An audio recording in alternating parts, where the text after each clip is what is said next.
নমস্কার। পশ্চিমবঙ্গ রাজনীতিতে এক বিশাল বিস্ফোরণ।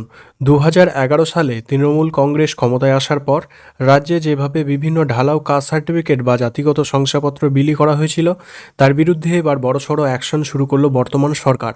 আপনারা জানেন, দীর্ঘকাল ধরে অভিযোগ উঠছিল যে ভোট ব্যাংকের রাজনীতি চরিতার্থ করতে প্রচুর অযোগ্য ব্যক্তিকে বেআইনিভাবে এসসি, এসটি এবং ওবিসি সার্টিফিকেট পাইয়ে দেওয়া হয়েছে।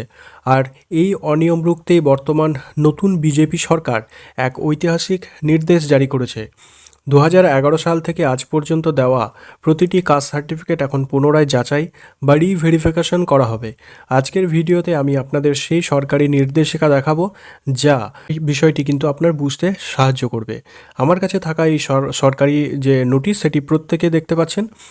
এখন পরিষ্কার বলা হয়েছে যে ২০১১ সাল থেকে এই পর্যন্ত রাজ্যে প্রায় ১,৬৯,০০,০০০ কাস্ট সার্টিফিকেট ইস্যু করা হয়েছে। এর মধ্যে সবথেকে বড় আতশকাচের তলায় রয়েছে দুয়ারে সরকার ক্যাম্পের মাধ্যমে কাস্ট সার্টিফিকেটগুলো।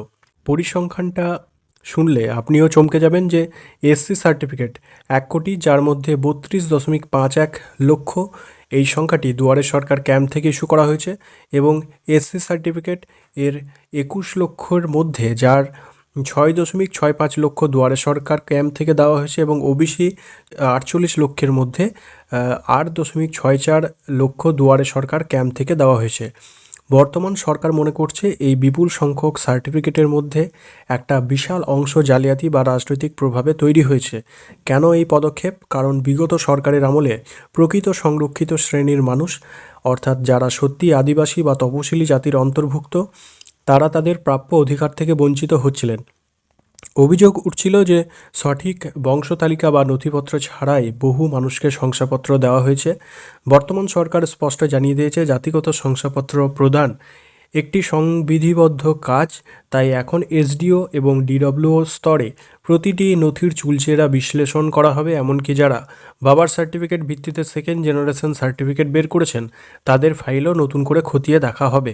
যদি তদন্তে ধরা পড়ে যে কেউ ভুল তথ্য দিয়ে বা জালিয়াতি করে সার্টিফিকেট নিয়েছেন, তবে পরিণাম কিন্তু খুবই ভয়াবহ হতে চলেছে।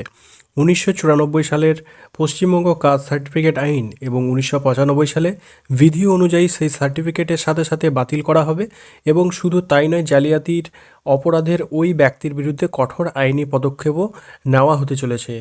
এখন সাধারণ মানুষের প্রশ্ন জাগতে পারে যে আমরা কি করব। দেখুন, আপনারা যদি সমস্ত নথিপত্র সঠিক থাকে এবং আপনি যদি প্রকৃত ওই শ্রেণীর অন্তর্ভুক্ত হন, তবে আপনার ভয় পাওয়ার কোনো কারণ নেই। তবে আপনার নথিগুলো, যেমন বংশতালিকা, পুরনো রেকর্ড হাতের কাছে গুছিয়ে রাখুন। বিগত সরকারের আমলে এই সার্টিফিকেটগুলি নিয়ে আপনার কি মতামত, এবং আপনি কি মনে করেন যে এরা প্রকৃত যোগ্যরা বঞ্চিত, নাকি আগের যে সরকার প্রচুর পরিমাণে জালিয়াতি করেছে? এই বিষয়ে আপনি কিন্তু আপনার মতামত কমেন্টে অবশ্যই জানান, এবং ভিডিওটি ইনফরমেটিভ মনে হলে ভিডিওটি শেয়ার করুন, এবং এই ধরনের গুরুত্বপূর্ণ আপডেট সবার আগে পেতে আমাদের চ্যানেলটি সাবস্ক্রাইব করে সঙ্গে থাকুন। Thank you.